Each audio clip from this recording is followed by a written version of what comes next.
Graça e paz perfeita vos seja multiplicada.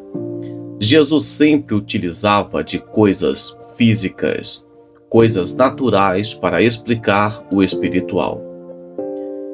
E sobre o Evangelho do Reino, temos algumas polêmicas em questão de escatologia, de teologia. É muito comum as pessoas fazerem distinção entre Evangelho da Graça, Evangelho do Reino, Evangelho do Milênio, mas hoje eu não vim aqui explicar para vocês termos escatológicos ou teológicos. Eu tenho uma palavra de Deus com respeito ao reino dos céus. Jesus, ele deu 3 exemplos de reino dos céus. Ele deu o exemplo de um tesouro escondido, deu o exemplo de uma rede e de uma pérola. Minha cola fica aqui bonitinha para eu não esquecer. E livro de Mateus, capítulo 13, versículo 44, é só 4 versículos, vou ler rapidinho para vocês aqui. Também o reino dos céus é semelhante a um tesouro escondido num campo, que um homem achou e escondeu, e pelo gozo dele vai, vende tudo quanto tem e compra aquele campo. Então, o primeiro exemplo de reino de Deus, ou reino dos céus, Jesus está dizendo que é um exemplo de um tesouro escondido no campo. O segundo exemplo, outro sim, o reino dos céus é semelhante ao homem negociante que busca boas pérolas. E encontrando uma pérola de grande valor, vendeu tudo quanto tinha e a comprou. Então, o segundo exemplo do reino de Deus é uma pérola de grande valor. Versículo 47, Mateus capítulo 13, 47 é o versículo. Igualmente, o reino dos céus é semelhante a uma rede lançada ao mar, que apanha toda a quantidade de peixes, e estando cheia, a puxa para a praia, e assentando-se, apanha os cestos os bons, e os ruins, porém, é lançado fora. E Jesus vai dizer que na consumação dos séculos será assim. Os anjos vão separar os salvos dos perdidos, os santos dos pecadores, e assim por diante. Quando o texto fala de tesouro, de pérola e de rede, temos, por exemplo, uma visão de tesouro e de pérola. Isso é o valor do reino.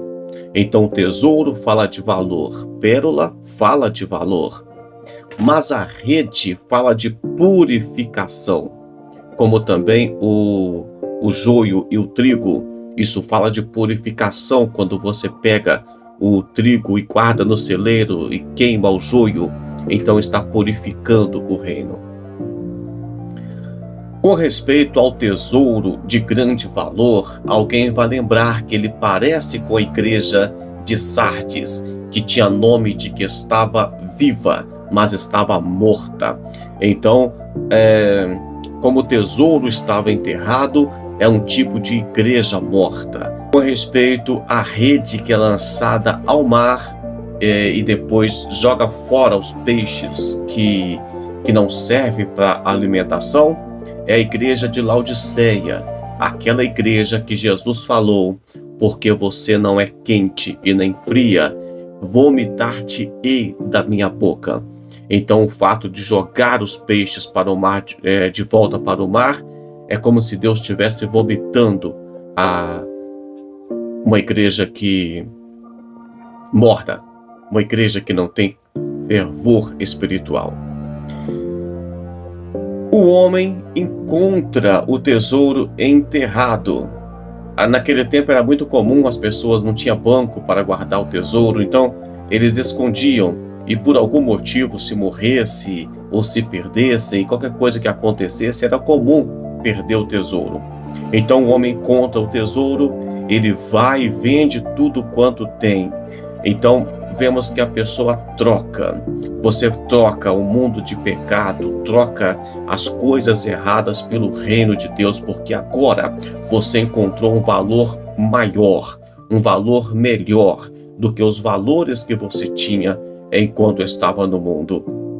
Você tem alegria de deixar os vícios, de deixar tudo que é pecado para o reino de Deus. Isso é muito lindo, isso é muito interessante.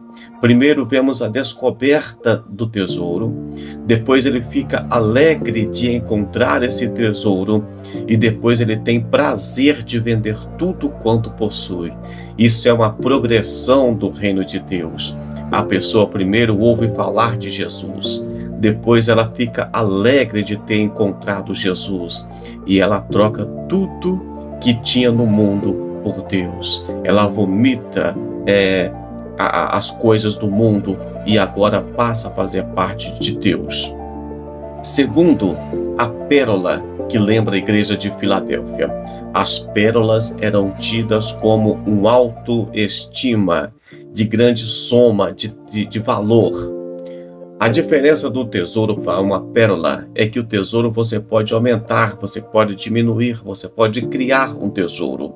A pérola você procura uma pérola de grande valor, porque a pérola já está pronta e você nunca vai encontrar ou dificilmente vai encontrar uma pérola do mesmo tamanho, a não ser aquelas pérolas que é criada em lagos artificiais, mas geralmente naquele tempo as pérolas tinham tamanhos diferentes.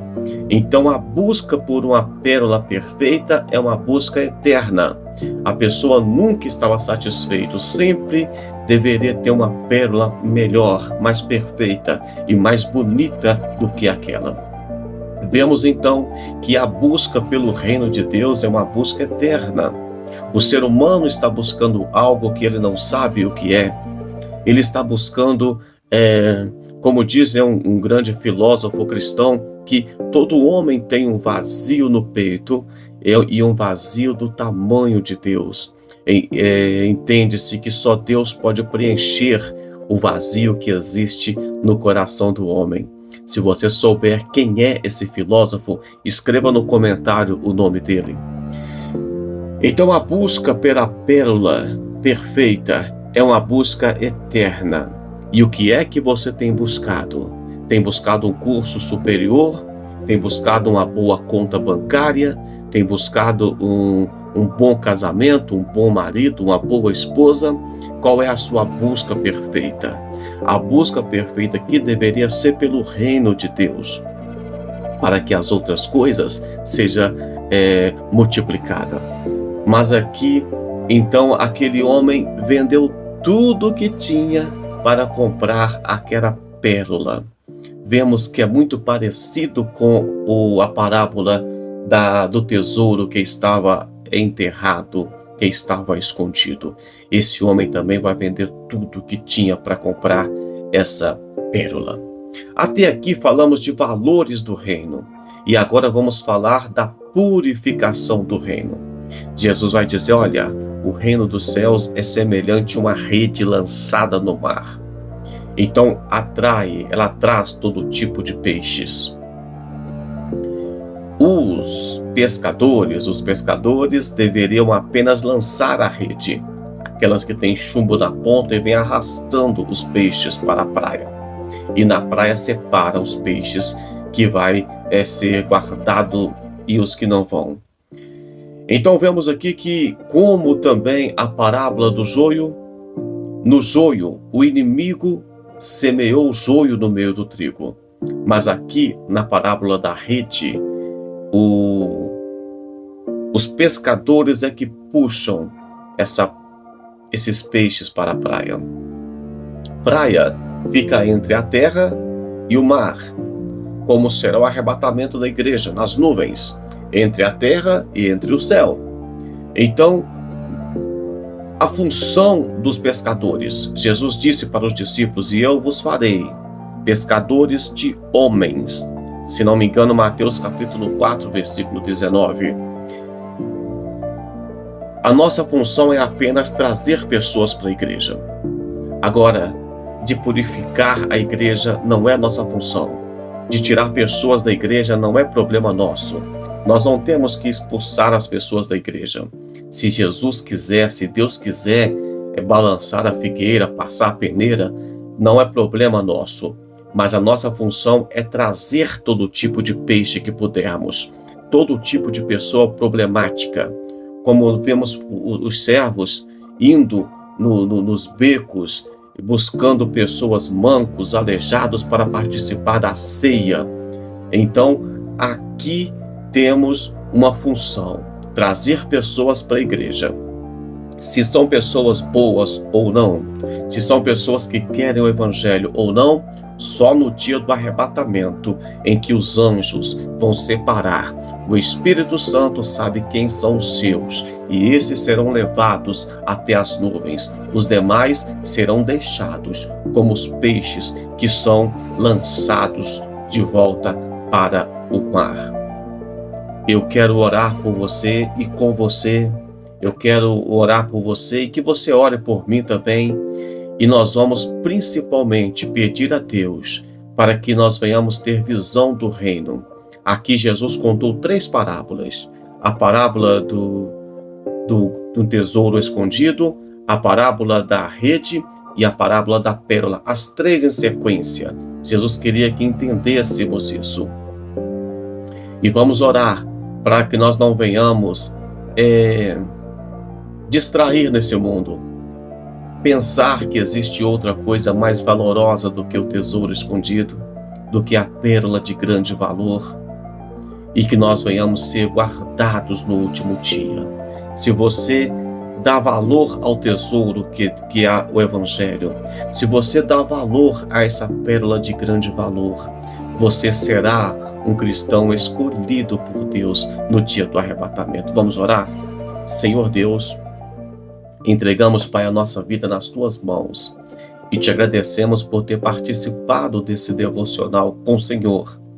E pedimos ao Senhor que o Senhor venha, Pai, nos dar graça, que venhamos crescer na graça e no conhecimento da Tua palavra, e que nós venhamos ser verdadeiros cristãos, e que venhamos valorizar cada dia mais a Tua palavra, e que nós venhamos, Pai, estar na glória contigo, que nós venhamos fazer parte, Pai, participar das bodas do Cordeiro, participar do tribunal de Cristo, reinar com o Senhor durante o milênio, viver na eternidade, servir ao Senhor, como falamos no devocional de ontem. Muito obrigado, meu Pai. Amém.